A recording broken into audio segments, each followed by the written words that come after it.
Ceci est un livre audio autogénéré par Google. Histoire et perspectives méditerranéennes. Collection dirigée par Jean-Paul Chagnolot. Dans le cadre de cette collection, créée en 1985, les éditions L'Harmattan se proposent de publier un ensemble de travaux concernant le monde méditerranéen des origines à nos jours. Déjà paru. Maria Lucenti, Le monde arabo-musulman et l'Occident dans les manuels scolaires d'Italie et de Tunisie, 2021.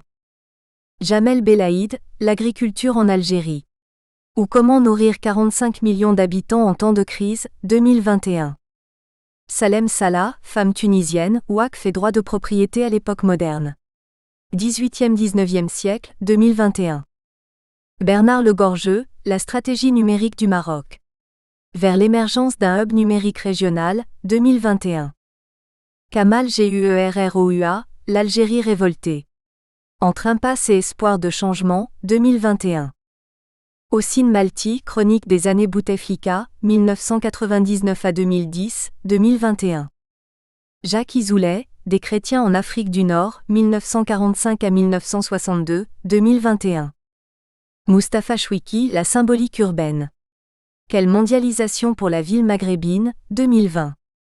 Jacques Pousse, Henri Dunant, colon affairiste pionnier du sionisme, 2020. Fouad Kemache, La nouvelle Algérie au défi de se transformer, 2020. Mohamed Arakat, Dire, Études d'impact et politique publique au Maroc, 2020. Sofiane Bouhdiba, De Carthage à Lampedusa, La migration en Tunisie, 2020. Mohand Daït Ahmed, La Grande Kabylie, Arabisation coloniale et histoire fragmentaire, 2019. Meheni Akbal, Archives algériennes de la France coloniale, réflexion sur la valeur de l'administration communale, 2019. Ouvrage du même auteur. Marianne face aux Balkans en feu, Perception française de la question d'Orient à la veille de la Grande Guerre, 2017, L'Harmattan. Remerciements. Un grand merci à Joël Dallègre et à Vicky O pour leur relecture et leurs conseils pendant la préparation de cet ouvrage. Toute ma reconnaissance aussi à la Bulac pour m'avoir permis d'explorer les précieuses collections du fonds grec. Préface. Paru pour la première fois à Paris en janvier 1833, le magasin pittoresque représentait à l'époque une sorte d'encyclopédie populaire qui, sans négliger les découvertes modernes importantes, s'attachait surtout à diffuser des connaissances à son public sur des séquences du passé. L'usage du terme « magasin » avait pour but d'indiquer que ce périodique embrassait une variété large de rubriques consacrées aussi bien aux questions d'histoire, d'archéologie, d'art, de sciences naturelles, qu'au voyage ou toute autre matière censée aiguiser la curiosité des contemporains et leur goût pour le savoir. À l'instar de cette revue du XIXe siècle et inspirée par sa démarche, cet ouvrage réunit 12 chapitres abordant des sujets divers et variés articulés autour de 4 thématiques transversales. Les mémoires urbaines, des séquences d'histoire socio-culturelle pendant la période de l'entre-deux-guerres, les enjeux mémoriels et représentationnels liés à la question d'Orient dans la société grecque, la fabrication d'identité et de mythologie nationale. Au fil des pages, nous croisons des acteurs de la vie sociopolitique et culturelle en Grèce ou ailleurs, comme Avra Theodoropoulos, figure emblématique du mouvement féministe balkanique, Bogdan Radica, attaché culturel de l'ambassade yougoslave à Athènes dans les années 1930, Srassos Kastanakis, écrivain stambouliote dans le Paris des années folles, Marcos Renieri, juriste né à Trieste et cofondateur de la revue Le Spectateur de Orient, Evliya Çelebi, voyageur ottoman en Roumélie du XVIIe siècle, Yanis Kordatos, historien marxiste, Solon Vlasto et Petros Tatanis, éditeur et homme d'affaires à New York, Maria Repoussi, historienne, représentante d'une nouvelle école historiographique en Grèce au tournant du XXIe siècle. Empruntant les chemins de la pensée tracés par les Cultural Studies, les Post-Colonial Studies, les Urban Studies ou encore la Public History, les études composant cette publication interrogent, tout en les invitant dans le champ des études grecques, des notions et des thématiques, telles que la perception des villes sous le prisme d'un palimpseste, les lieux de mémoire, le balkanisme, la diplomatie culturelle, les enjeux mémoriels, la narration du passé dans les manuels scolaires, les fonctions de la presse allophone. Mobilisant plusieurs types de sources, le corpus sur lequel repose la conception de cet ouvrage regroupe des œuvres littéraires, des périodiques, des essais historiographiques, des archives diplomatiques ou encore des journaux intimes. Mémoires urbaines. 1. Cité invisible. Le sort de l'héritage ottoman à Athènes. À Morilia, le voyageur est invité à visiter la ville et à considérer dans le même temps de vieilles cartes postales qui la représentent comme elle était avant. Gardez-vous bien de leur dire que parfois des villes différentes se succèdent sur le même sol et sous le même nom, naissent et meurent sans s'être connues, sans jamais avoir communiqué entre elles. Tout paysage, notamment quand il s'agit d'un paysage urbain, est le résultat de façonnements et de remaniements successifs. Chaque période historique laisse ses traces, ses empreintes récupérées, occultées ou détruites par les nouveaux maîtres, dirigeants et administrateurs des lieux. Ce processus et le phénomène dont il permet l'expression conduit Mike Grang à comparer toute ville à un palimpseste. Athènes est l'un des exemples les plus évocateurs, l'une des manifestations les plus éloquentes et des illustrations les plus saillantes d'une telle approche du paysage urbain en termes de palimpseste. De sa fondation jusqu'à nos jours, elle a connu des métamorphoses successives et son tissu urbain comme ses monuments en garde la mémoire et en raconte l'histoire. Le passage de la période ottomane à la période post-1830 et l'intégration de la ville d'Athènes au nouvel État établi participent de ce phénomène. À cette occasion, on peut étudier le sens et l'évolution du concept de la désottomanisation, employé par Sylvie Gangloff dans l'ouvrage qu'elle a dirigé aux éditions de l'Harmattan, appliqué cette fois-ci dans le cadre du destin de l'héritage ottoman dans la ville d'Athènes. Nos sources pour la reconstitution du paysage urbain athénien pendant la période ottomane sont les récits et les esquisses des voyageurs visitant la ville. Aveuglés par un culte voué à l'antiquité gréco-romaine, beaucoup d'entre eux font comme si la ville visitée n'existait que par la description de lieux évocateurs de l'Antiquité. Obnubilés par ces monuments, leur regard et leurs critères esthétiques instruits, conditionnés, préformatés, par leur bagage culturel rempli de connaissances sur l'Antiquité, passent sous silence, voire dénigrent, les monuments issus d'autres périodes et écoles artistiques. Mais heureusement, Evliya Çelebi est passé par là. Il s'est arrêté à Athènes lors de ses pérégrinations dans cette contrée de l'Empire et il nous livre des descriptions de sa physionomie urbaine. À côté de ces récits, d'autres voyageurs européens ont pris le relais, nous léguant leurs impressions de leur séjour athénien. Parmi ces voyageurs observateurs, on pourrait citer le médecin lyonnais Jacob Spon en 1675, le peintre anglais James Stuart, l'ambassadeur français auprès de la Sublime Porte, Choiseul-Gouffier et son voyage pittoresque, Louis Dupré et ses aquarelles. Les 20 premières années du XIXe siècle ont vu passer bien des voyageurs dont les dessins et les récits permettent de découvrir la ville et ses monuments à la fin de la période ottomane. Il s'agit notamment d'Edward Odwell et ses dessins, René Chateaubriand et ses souvenirs dans son itinéraire de Paris à Jérusalem, et le baron de Stackelberg à qui l'on doit plusieurs albums. Cependant, la seule publication alimentée de documents originaux est celle de Christophoros Peraïvos.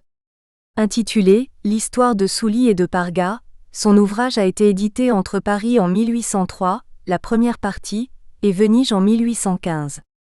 On retrouve dans le deuxième tome, un précis de l'histoire d'Athènes des origines à 1754, d'après un manuscrit de Ioannis Benizélos, membre de la famille athénienne du même nom, comptant parmi les plus anciennes et les plus puissantes de la ville dans les temps modernes.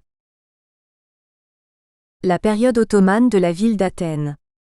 Les Ottomans s'installèrent à Athènes en 1456, comme alliés invités dans un premier temps par le dernier duc florentin d'Athènes de la famille d'Axiagioli qui, en juin 1458, capitula et livra l'acropole à Omar, général des Turcs ottomans. Réalisant son vif désir de venir admirer les monuments de la ville, le sultan Mehmet II, surnommé le Fatih, le Conquérant, arriva en août de la même année et accorda aux habitants la liberté du culte et un certain degré d'auto-administration. Les Ottomans musulmans, peu nombreux au début, n'occupèrent initialement que la colline de l'Acropole. Leur nombre augmenta peu à peu, et les nouveaux arrivants, essentiellement des fonctionnaires civils et militaires, s'installèrent dans la ville basse. Appartenant au vilayet de Rumli, la ville fut donnée en fief au Kislar Aga, le chef des eunuques du sérail qui délégua son pouvoir à un voïvode.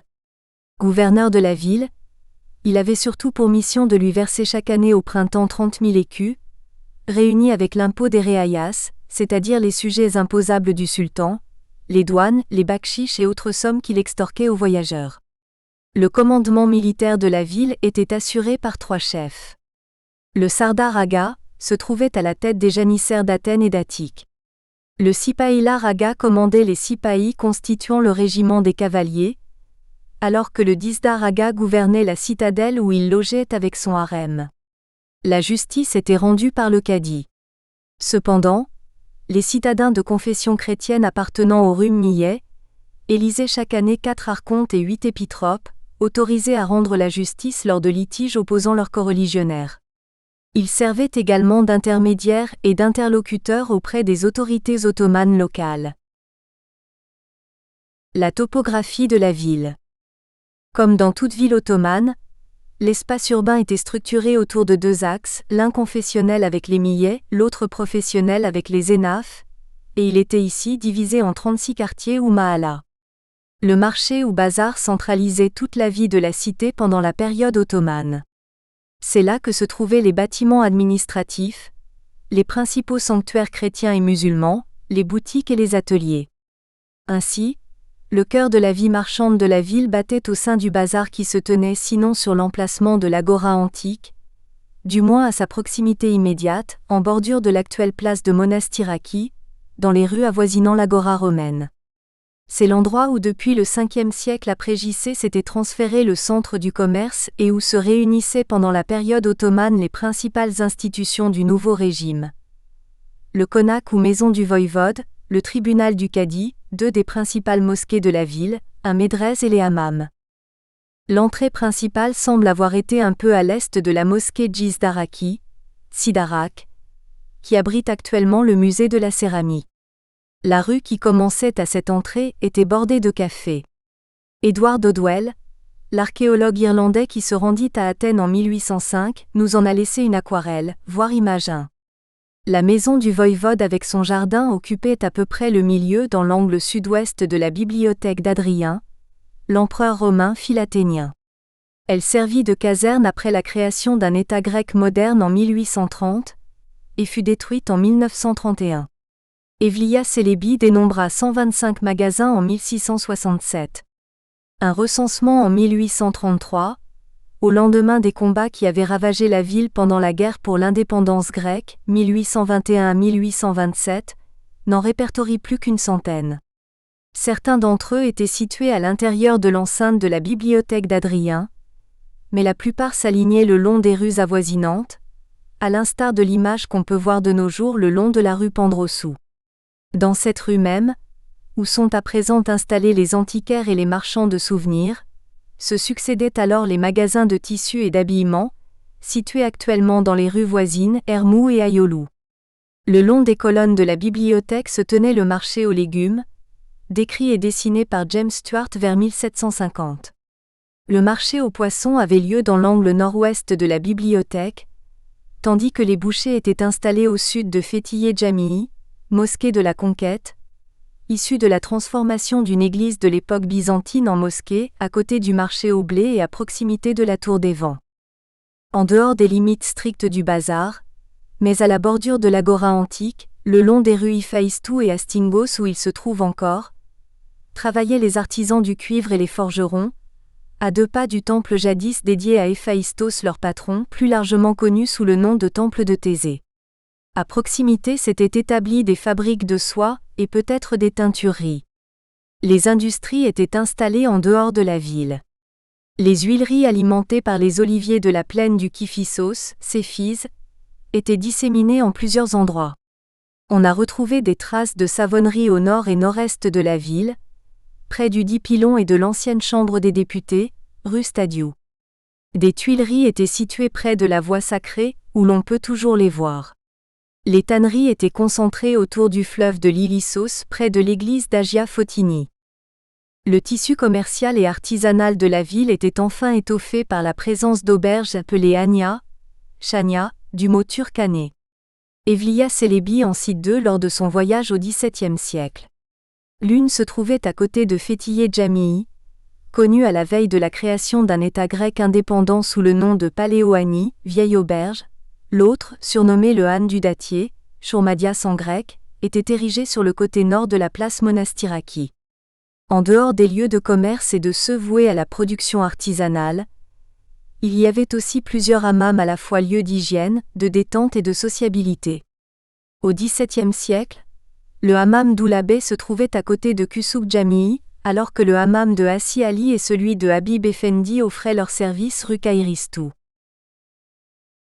L'espace sacré. En ce qui concerne les lieux de culte non musulmans, le nombre de nouvelles églises construites pendant l'époque ottomane est surprenant. La tolérance religieuse des Ottomans se manifesta aussi par l'existence de monastères catholiques, comme le couvent des Capucins construit en 1669, autour du monument chorégique de l'Izycrate. Ce petit monument circulaire, que les habitants d'Athènes avaient longtemps signalé aux voyageurs comme étant la lanterne de Démosthène, se dresse encore aujourd'hui sur son socle, dans la petite rue des Trépieds. En 1669, le père Simon, capucin et citoyen d'Athènes, l'acheta avec le terrain voisin et l'enclava dans le mur du couvent. En effet, nombreux étaient les lieux de culte chrétien édifiés sur les ruines des temples de l'Antiquité pré-chrétienne, ou utilisant des matériaux provenant de ces monuments. Les voyageurs qui se rendent à Athènes au XVIIIe siècle et au début du XIXe siècle sont frappés par le nombre des églises et des chapelles. John Galt qui visite Athènes en 1810 en signale plus d'une centaine. John Camobaus pour la même époque indique 36 églises et plus de 200 chapelles. En dehors de celles élevées pendant l'époque byzantine, beaucoup ont été construites après 1456. On en a recensé une quarantaine qui datent du XVIe siècle et de la première moitié du XVIIe siècle, à l'instar de l'église de Saint-Denis aréopagite détruite lors des récentes fouilles de l'Agora. Illustration 1. Le marché d'Athènes au début du XIXe siècle, dans Edward Odwell, Views in Greece with 30 Colored Plate, London, 1821. À leur tour, les Ottomans musulmans à Athènes ont utilisé dans un premier temps pour leurs besoins cultuels des églises byzantines qu'ils ont flanquées d'un minaret. L'exemple le plus célèbre fut la transformation du temple du Parthénon, déjà converti en église dédiée à la Vierge pendant la période byzantine, en lieu de culte musulman. Ce n'est qu'après l'explosion de 1687 lors du siège de la ville par la flotte vénitienne, que les Ottomans, avec les débris, édifièrent de toutes pièces une mosquée qui pour être mieux orientée vers la Mecque fut plantée de biais sur le pavement antique, voir illustration 2. Le commentaire du père Babin témoigne de cette transformation d'église en mosquée lorsqu'en 1672, après avoir sommairement décrit quelques églises byzantines, il ajoute « Les Turcs leur en ont pris plusieurs des plus belles pour les changer en mosquées, je n'en sais pas le nombre, mais il n'en paraît que 8 ou 9 qui ont des minarets, les autres sont des simples TEKKE accent aigu S, c'est-à-dire des oratoires. » Illustration 2. Vue du nord-est du Parthénon avec la mosquée ottomane en son intérieur en 1836, d'après une aquarelle de Christian Hansen. La plus grande et la plus ancienne des mosquées, construite à l'emplacement d'une église byzantine, était celle qui portait le nom de Fethiye Jamii, voir illustration 3, ou mosquée du Conquérant, en souvenir de l'entrée de Mehmed II à Athènes en 1456, mais que les Athéniens appelaient Tsami Toustaropazaru, Jami Toustaropazaru, c'est-à-dire mosquée du marché du blé qui se tenait à proximité. 3 autres mosquées existaient au milieu du XVIIe siècle. La Yeni Jamii s'élevait entourée d'un cimetière musulman, entre les rues Voulis, Nicodimou, Toukididou et Apollono, un peu au sud-est de la place de la métropole. Elle nous est connue par une aquarelle de Dupré, en 1819. La mosquée de la Colonne ou Hassi Ali s'élevait rue Adrianou, à l'angle de la rue Flessa. La troisième était un peu plus au sud de l'Agora romaine au début de l'actuelle rue Panos, nommée Kusuk Jamii, à cause de ses dimensions minuscules. Les traces de cette dernière sont visibles et reconnaissables aujourd'hui, grâce à une tablette de marbre qui indique son emplacement. Illustration 3. La mosquée de Fethiye à l'extrémité de l'Agora romaine d'Athènes, photo de l'auteur. 2 autres mosquées s'ajoutèrent à ces dernières au XVIIIe siècle en bordure nord du bazar. La Softa Jamii, à l'angle des rues Pandrossou et Kapnikarea, autrement appelée la mosquée de la Fontaine d'en haut, Apano Sidraivani en grec, et la mosquée de la Fontaine d'en bas, Kato Sidraivani en grec, ou encore mosquée du Dizdar, qui est la mosquée dominant la place Monastiraki à l'angle de la bibliothèque d'Adrien et édifiée en 1759. Hors des murs, à l'angle sud-ouest de l'Olympieion, le temple de Zeus, sur une place carrée entourée d'un mur peu élevé, un mihrab était dressé en plein air. Il s'agissait de la mosquée de la Colonne à l'Olympieion, ressemblant à la cour de la résidence du prophète à Médine qui servit de modèle pour la conception des lieux de culte musulmans. Les Athéniens de confession musulmane s'y réunissaient surtout à l'occasion de la célébration des fêtes religieuses, ainsi que pendant les périodes de sécheresse pour prier Allah. On ne peut que signaler la coïncidence entre ce choix et l'identification de cet espace au lieu de culte de Jupiter pendant l'Antiquité gréco-romaine, dieu lui aussi générateur de pluie. Cette mosquée servait également de lieu de prière aux Éthiopiens habitant à Athènes. Mis à part les mosquées, les habitants musulmans de la ville avaient plusieurs TEKKE accent aigus que les voyageurs ont dessinés ou décrits. Sur la pente ouest de l'acropole, sous les propylées, le téké dit de Crémala, au-dessus de l'Odéon d'Hérode Atticus, servait de lieu de prière aux gardiens de l'acropole, alors que le téké de Hussein Effendi se dressait au milieu des stèles du cimetière musulman. Un troisième téké nous est signalé au XVIIIe siècle dans le bazar même, installé vers 1750 dans la Tour des Vents. La Tour des Vents se trouve à l'extrémité de l'agora romaine et abritait pendant l'Antiquité l'horloge hydraulique d'Andronikos Kairistos. Sa décoration, mettant en relief les figures allégoriques des 8 vents, lui a valu son appellation courante. Entre 1801 et 1806, Édouard Dodwell nous a laissé, par le texte et par l'aquarelle, une image de ce téké assigné à l'ordre des derviches. On y apprend que le linteau de la porte du nord-est avait été badigeonné de rouge. À l'intérieur, on apercevait un cercle de derviches assis. D'un côté le mihrab en face d'une tribune. De chaque côté du mihrab, il y avait un cierge et c'est là que se trouvait aussi l'étendard vert du prophète. Les murs de marbre étaient blanchis d'une manière uniforme. Le mihrab indiquant la direction de la Mecque était peint en lignes perpendiculaires vertes et rouges. Les murs étaient ornés de tablettes de bois peintes de diverses couleurs contenant des passages du Coran. De la pierre centrale du plafond de la tour descendaient 12 petites lampes suspendues à une chaîne. On y voyait 16 œufs d'autruche suspendus à un cordon. Selon une croyance répandue, ces œufs étaient censés posséder de propriétés apotropaïques contre les effets redoutés des mauvais regards.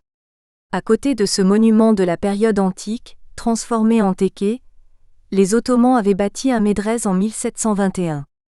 Ce bâtiment ayant servi de prison provisoire pendant les premières années du règne d'Othon, 1834 à 1862, il a été quasi complètement démoli pour ouvrir le terrain aux fouilles archéologiques concernant la période gréco-romaine de la ville. Pendant la période ottomane, en plein cœur de la ville, les monuments antiques demeurèrent associés à la vie quotidienne, la porte de l'agora romaine servant d'arc triomphal, la bibliothèque d'Adrien cachant le jardin aux fontaines du voïvode, la tour des vents transformée en téké. Mais le cas le plus impressionnant de ces métamorphoses, tant par l'auréole mythique qui l'entourait que par l'ampleur de l'opération, restait la transformation en mosquée du monument emblématique de la ville, c'est-à-dire du temple dédié à la divinité Polyade, le Parthénon. Illustration 4. La ville d'Athènes en 1675 avec les minarets des mosquées et en gros plan le Parthénon, dans Jacob's Pont, voyage d'Italie, de Dalmatie, de Grèce et du Levant fait aux années 1675 et 1676, Lyon, 1678, volume 2. À l'intérieur, le Parthénon était complètement modifié depuis longtemps. D'église dédiée à la Vierge, il était devenu mosquée à peu de frais. Les Ottomans avaient simplement badigeonné les peintures et les mosaïques de l'abside, fait des fonds baptismaux une vasque aux ablutions, installé un mihrab en face de la chaire à prêcher des chrétiens qu'ils avaient conservée, de même que l'autel sous son dais que soutenaient 4 colonnes de porphyre.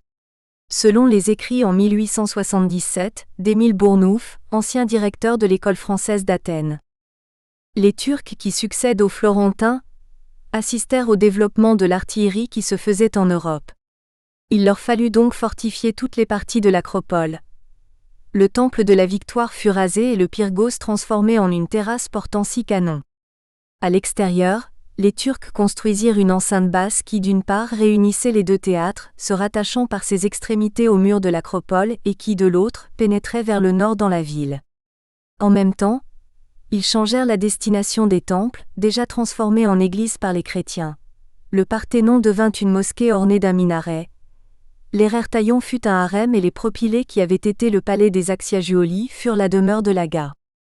De tous les monuments de l'acropole, le Parthénon fut le seul à être atteint par les effets ravageurs du siège en 1687, lors de la guerre opposant la Sérénissime à la Sublime Porte.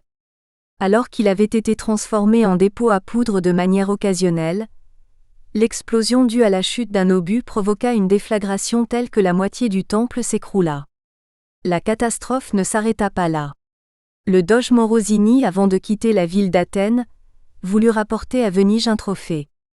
Après avoir échoué à cause d'une fausse manœuvre à enlever des sculptures du fronton occidental du Parthénon, précipitées au sol où elles s'écrasèrent, il ne revint toutefois pas les mains vides. Le lion de marbre qui gisait depuis longtemps en bordure du chemin du Pirée, accompagné de deux autres ainsi que le grand lion assis sur son piédestal au fond du port, lui parut un excellent butin et fut embarqué pour la lagune. On peut encore les voir aujourd'hui, devant l'entrée de l'arsenal de Venise. On se rend ainsi une fois de plus compte de la dimension mobile de la géographie. Le paysage culturel qu'on contemple est parfois le résultat des migrations et des mutations, pas seulement statiques, mais également mobiles, s'apparentant à des opérations de transposition, donnant naissance à ce que l'on pourrait appeler une géographie culturelle des métamorphoses. La structuration de l'espace public, les échanges intercommunautaires. Tout au long de la période ottomane, les musulmans d'Athènes ont été mêlés dans leur vie quotidienne aux chrétiens dont ils partageaient l'existence, prenant part à leurs fêtes religieuses, s'assemblant avec eux autour du temple d'Héphaïstos, connu sous le nom de Tissio, faisant des vœux dans les églises, devenant parrains d'enfants chrétiens. Les chrétiens en retour s'associaient aux réjouissances de leurs concitoyens musulmans, lors de la fête du Bayram. Dans un tel contexte socio-culturel, la vie des mosquées est entourée de nombreux récits anecdotiques. Les musulmans et les chrétiens vouaient en particulier une sorte de vénération aux ruines du temple de Zeus, abritant comme on l'a déjà évoqué une mosquée en plein air, où la population de la ville se rendait en foule et en liesse le premier lundi du carême et le jour de Pâques. Lia et Raymond Maton nous apprennent, d'après une histoire manuscrite d'Athènes datée de 1800, quelques détails intéressants à ce propos. Dans l'année 1759, le voïvode d'Athènes bâtit la mosquée du bazar d'en bas, fit sauter avec la poudre une des colonnes du portique d'Adrien et prit beaucoup de marbre dans l'ancienne métropole. Le voïvode, toutefois, ne se servit pas gratuitement. Pour une raison qu'on ignore, le pacha de B intervint dans cette affaire et infligea une forte amende au gouverneur d'Athènes. Selon une légende superstitieuse, leur destruction était liée à l'arrivée du Thanatikon, c'est-à-dire de la peste. Grâce à des croyances et à des superstitions similaires, les derviches du Téké de la Tour des Vents se dressèrent contre Lord Elgin quand il voulut transférer ce monument en Angleterre, continuant son œuvre de mutilation des monuments antiques entamée avec l'enlèvement des sculptures décorant les frises du Parthénon. Aujourd'hui, on retrouve encore le noyau de la ville ottomane d'Athènes aux abords de la place Monastiraki autour de l'agora antique à laquelle succéda l'agora des temps modernes qui fut le bazar de l'époque ottomane. Sur la place Monastiraki, les siècles se succèdent, et les diverses sensibilités religieuses entrent en dialogue. Au milieu se dresse une église byzantine du type basilique, c'est la Panagia du Grand Monastère, à l'angle de la rue Pandrozou. À côté de celle-ci, la mosquée Djizdaraki du XVIIIe siècle désormais privée de son minaret, voire illustration 5, l'ensemble couronné par le temple du Parthénon qui se dessine en arrière-plan. Illustration 5. La mosquée Djizdaraki dans son état actuel sur la place de Monastiraki, photo de l'auteur. Le sort de l'héritage architectural ottoman dans la ville, capitale NE accent aigu au hellénique. Le sort de l'héritage architectural de la période ottomane d'Athènes vacille entre des opérations de destruction, de transformation et de restauration. Dans son ouvrage narratif Tout à second visite ou Gris, publié à Londres en 1825, Édouard Blaquière inclut le rapport de Gropius, consul d'Autriche, dressant un tableau de l'état de la ville en date du 15 avril 1824. On apprend qu'à cette époque, le tekkeh surmontant l'Odéon Hérode Atticus a été démoli ainsi que les mausolées du cimetière musulman. Dans leur correspondance d'Orient, Michaud et Poujoula font état d'un paysage de désolation après les sièges de la ville pendant la guerre d'indépendance grecque. Les mosquées ont été saccagées et détruites sauf tous les minarets abattus. Pendant cette séquence des années 1820, se développe aussi la deuxième politique vis-à-vis des bâtiments de l'époque ottomane, leur récupération par les nouvelles... Nous espérons que vous avez apprécié cet aperçu. Pour continuer à écouter ce livre audio sur Google Play Livres, utilisez le lien dans la description de la vidéo.